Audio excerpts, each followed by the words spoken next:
Welcome to the Susan Brender Show. It's all about you.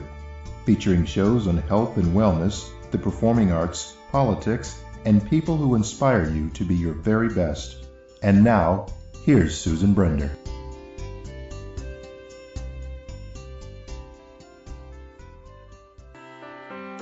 Back in my day, to become an author, you had to master your craft. You needed a team that you could trust, a team that would never flinch in battle. Back in my day, you would risk losing your rights and pay outrageous amounts for terrible service. Well, yesterday is not today. Gladiator Publishing Company has a century-long reputation for defending writers and readers and winning awards for their record-setting low-cost services and market sales. They are 75 to 80% more cost-effective and never touch your royalties or copyrights. Go with a publisher that is so transparent that they have their contract on their webpage. Have your book treated with honesty, loyalty, and respect, period. Visit us at gladiatorpublishing.com or text us at 417-291-9162.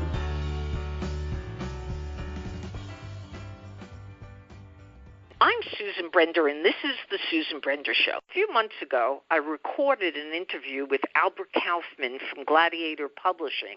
You just heard their promo a few seconds ago after my intro. Now, Gladiator is a top-notch publishing company, and I am thrilled to have one of their new authors on the show today. My guest is Christin Gruben. Now, Christin grew up in San Antonio, Texas, and wrote a book called Losing Her Religion, which is based upon her experiences in the Independent Fundamental Baptist Church. Now, she's had so many different experiences, and she has a lot to talk about, and I want her to tell us a lot about the book. But before we do that, I want to welcome to our show Christin Gruben. Hello, thank you. All right, good to have you, Christin. Now, I was very intrigued by what you wrote in your bio. You know, I had a friend who was also involved in the Baptist church, and what she told me was that it was unbelievable what she experienced. She said, you know, I had to write a play about it because if I didn't write this play, the world would not know all the different consequences of how that affected my life. And so I think, based upon your bio, that it did have a great effect on your life, and I want to understand a little bit more about your book. Well, first of all, thank you very much for having me. I wrote the book, because I wasn't quite sure how to combine my love of writing with what I had gone through and the, how you put it, consequences of growing up in that sort of fundamentalism. And every day, I left when I was 19 years old. I left for the military. And I'm 37 years old now, and every day I think I'm deprogrammed just a little bit more, to be quite honest. There are things that, there are dogmas and mores and things that I grew up with that still affect me today as a result of growing up in it. Yeah, but you say that, again, I want to quote your bio, which you said that men have the power and women are subservient.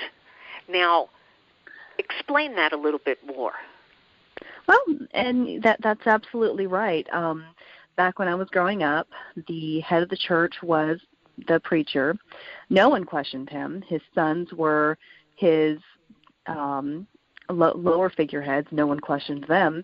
And as far as individual homes went, the father was the head of the household, and there was this, how do I put this?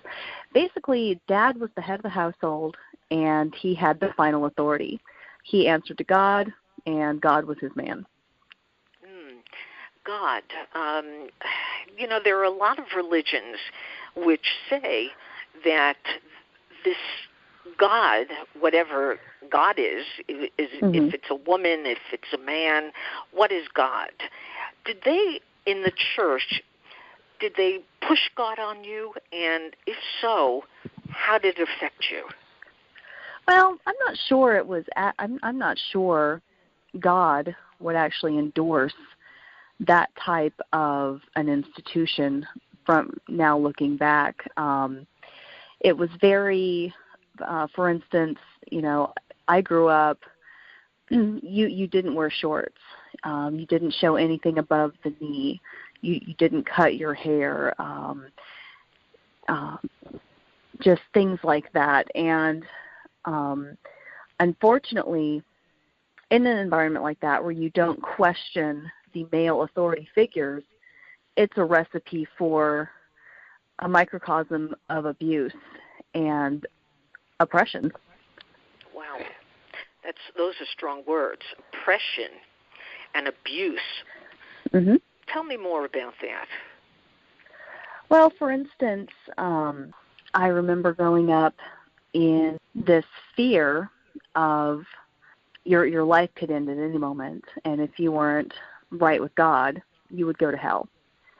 Wow. And, yeah, I grew up in an environment where children as young as 4 are considered now morally responsible for their decisions. How could they explain children at 4 being rational enough and smart enough and capable of doing what? Well, of course, their brand of salvation was being, quote unquote, born again.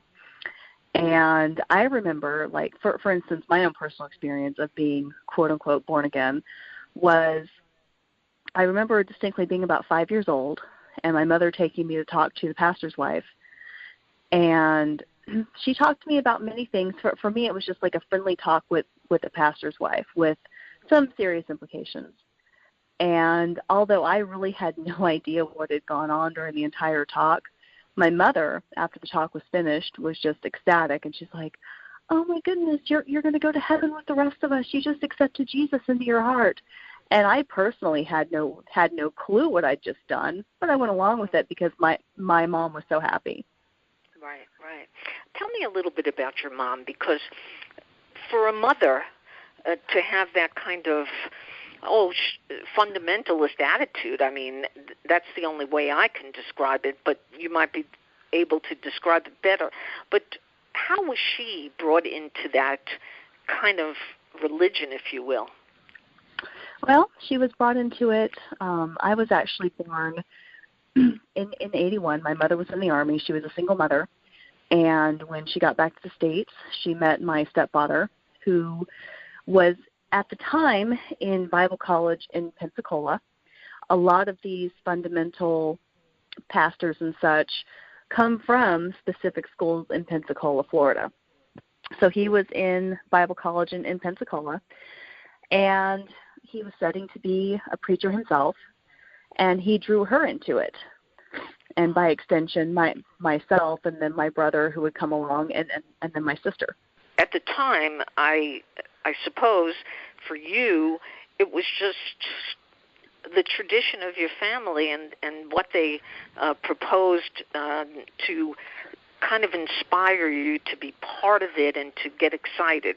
Because, again, when my friend did that show, that play, what she described was a young person who was enamored by the situation that she was in, because it was like a family.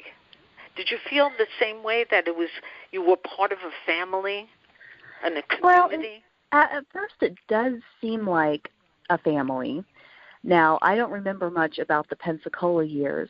What really solidified my experience with the IFB, shorthand for Independent Fundamental Baptist Church, was when we moved to San Antonio, and my stepfather accepted a job, and by extension all of us accepted the job, as caretaker of an IFB church in San Antonio.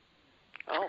Now, the family, the big family, kind of, it does apply, but basically the general have and have-nots, when you're the janitorial family and you clean up everyone else's messes, there's definitely kind of a have and have-not hierarchy there. But there, as far as the family aspect, yeah, it is very much very insular. We're not supposed to really patronize businesses that are considered worldly. I remember being scolded by the pastor's daughter when I told her that we had gone to go see The Little Mermaid, and she had told me how Disney was sinful and how even though it's a cute little cartoon, there are definite undertones and just different things like that. Wow. Well, let's get back to your book. Now, okay. Who published your book, and what is it really all about? Well, it's right now in its I guess you would say pre-publishing stages, and it has not been published yet. It's on the road to publication, and it centers on different women who their stories are all intertwined with one particular independent fundamental Baptist church. They're not all members. They might be mothers of members. They might be sisters of members. They might be members themselves. And it focuses on how this affects the women who, some of whom are true believers, some of whom marry into it and try and assimilate, and then others who see the effects on their family members as a result. Could you give us a little taste of one of the people whom you interviewed for the book and their story? Well, I didn't do any interviewing. I based it all off of things that I had seen and experienced. For instance, I have been witness to a pregnancy out of wedlock where both parents were brought up on the platform to apologize for their sin in front of the church. Wow. You actually saw this happen? I didn't see it. I wasn't there to witness it, but it was told to me by another member. Yeah, that's an incredible story. I mean, that they had to expose themselves to all the people in the church and be intimidated and put into a position where, needless to say, it was not easy. So what I would like to understand a little bit, even though you kind of explained it to our audience about this person who's had to expose herself to the church and be intimidated and, talk about things that really might have been embarrassing and uncomfortable. Now, let's continue. Tell me a little bit more about her. Well, out of respect for her, I don't want to go too much into it. There's a fictional account in my book. However, just different, the environment of this particular sect is basically, if God were to tumble out of heaven, he'd land right in the front row of our church. We're the only ones who have it right, and other sects like the Southern Baptist Convention, things like that, they're kind of vilified because they're more permissive towards certain issues, whereas the independent fundamental Baptists, we're fundamental, we've got it right. Yeah, that was their attitude and their position on the religion. Okay, continue talking a little bit about the book. When you wrote the book, where were you at the time? I don't mean exactly where you were. I know you were in Florida, or San Antonio rather. But it's where were you in your life? What was going on in your head, and how did you deal with it? Well, I had just written a nonfiction book based on my life. Well, it was actually my life. I wrote my autobiography. And I didn't really know where to go with it because it was intensely personal. So I drew on my creativity, and I took what I had experienced and I turned it into many different stories. I was actually post-op. I just had back surgery. I had herniated a disc, and I was not allowed to do anything for a couple of months except very light work, walking, things like that. So it gave me an opportunity to sit at my computer and hammer out the book that I had always wanted to write. So you knew you wanted to be a writer. When did you know that? Oh, I've known it ever since probably elementary school. I'd always written stories. In fact, when I was in 4th grade, I had this neon pink poly binder full of notebook paper, and I was writing a book about a young girl very much like me, and I told people, oh, I'm, writing a book, and everyone thought, oh, how cute. But, finally, at the age of, I'm on 37 now, but the book's been done for a couple of years. At the age of 35, I finally hammered out my grown-up dream. Now, what is more difficult? Is it nonfiction or fiction? For me, nonfiction is a lot more difficult, not to write, but to share, because my life story is actually pretty draconian, and a lot of the women in my book, their life experiences are pretty draconian. But when you delve into when you finish something that personal, which is the nonfiction account, there's a hesitancy, I think, at least for me, to share it, because it's not a fictional character. It's something that actually happened to you. So with fiction, there's a buffer there where they can be like, well, she's entertaining and she's making me think, rather than, wow, how sad she actually went through all this. You're not alone, though, right? Oh, no, not at all. In fact,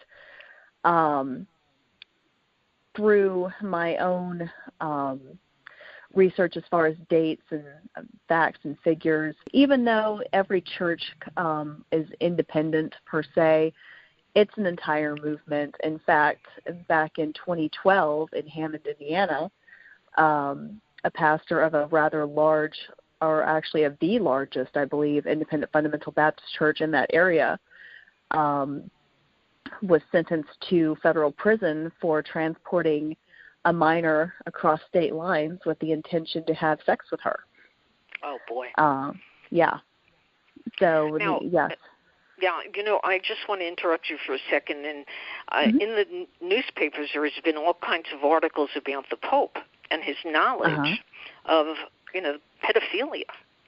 And some people say that he should be thrown out of his statehood, if you will.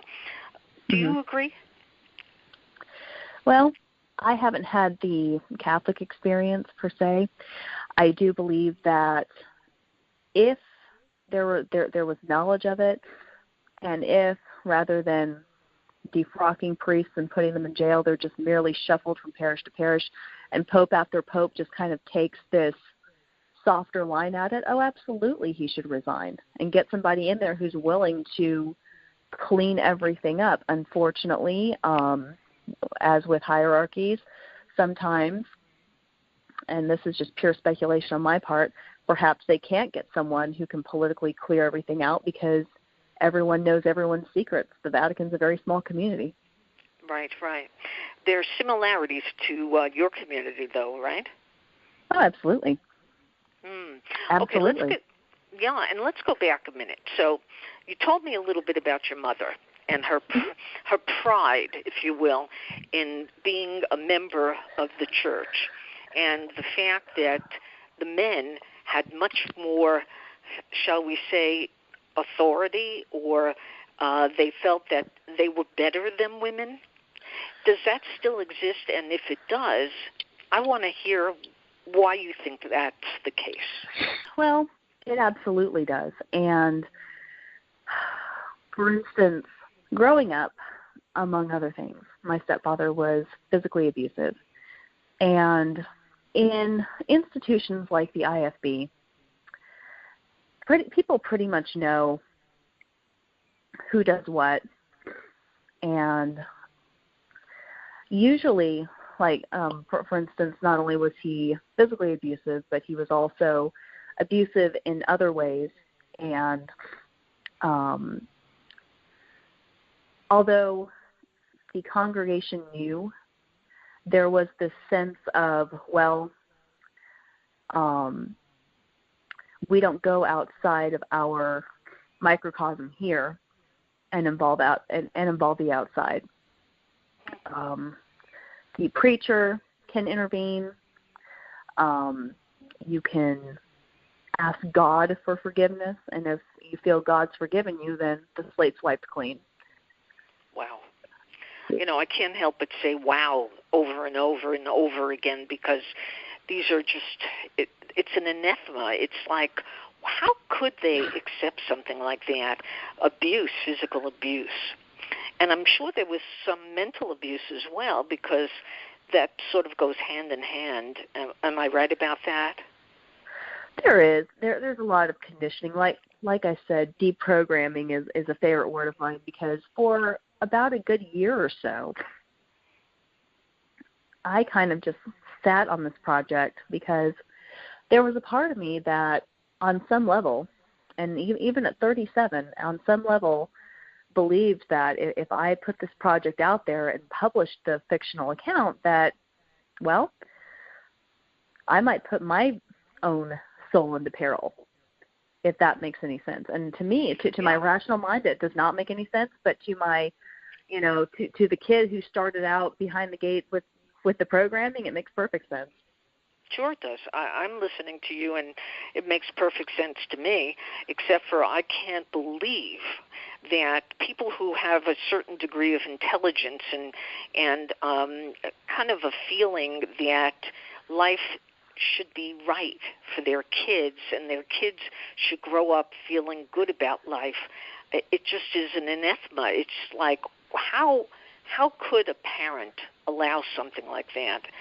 But I guess the way you describe it, the people in your community just accepted it, and that's what it was all about.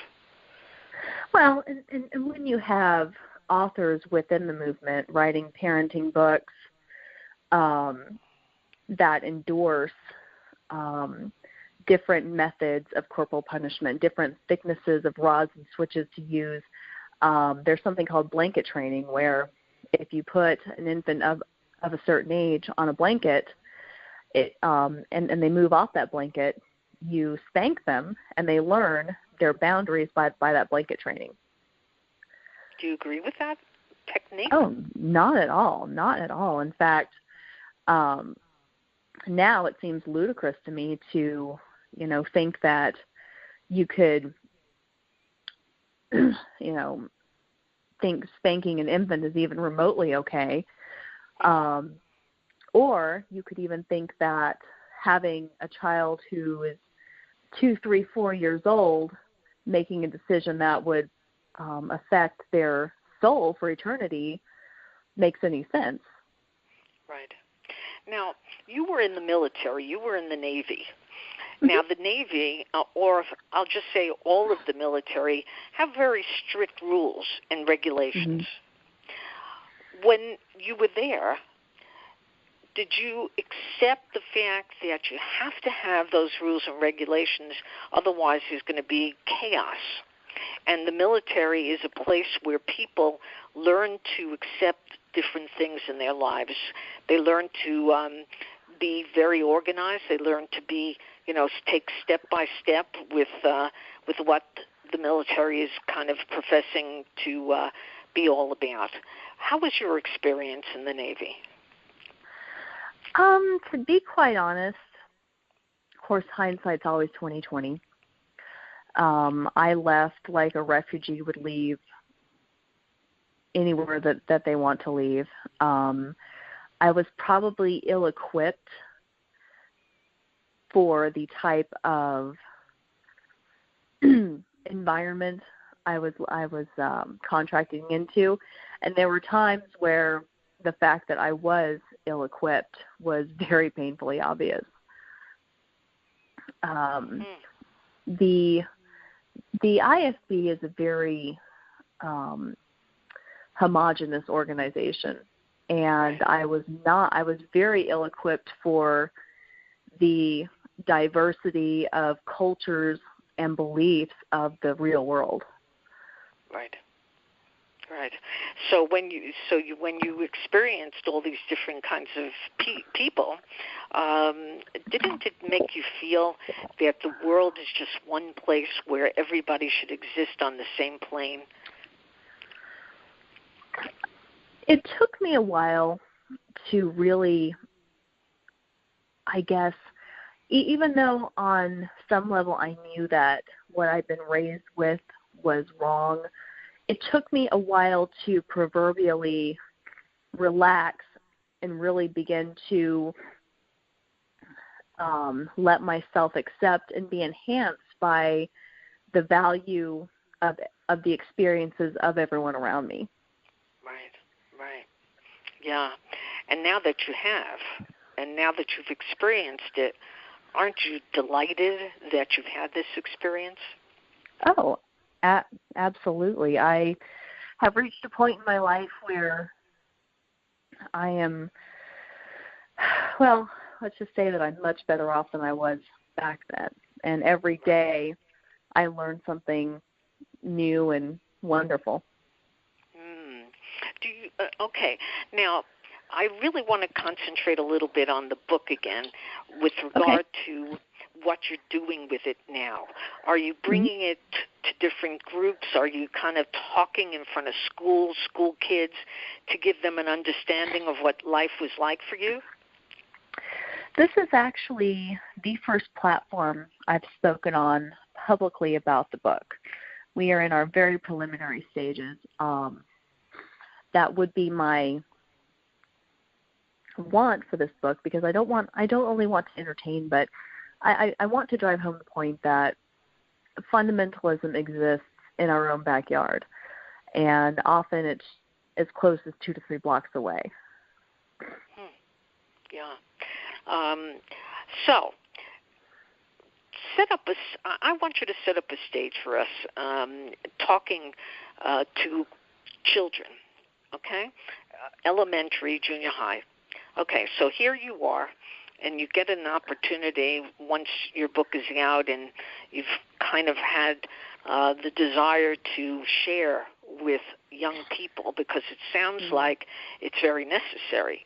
So set the stage for me. What would you do? Just think about it for a second. What would you do if a school invited you to kind of give a talk? Well, how would you start the talk, and what would be the way in which you would explain to the kids that life has a lot of different things that puts you in sometimes harm's way, or sometimes puts you in a good...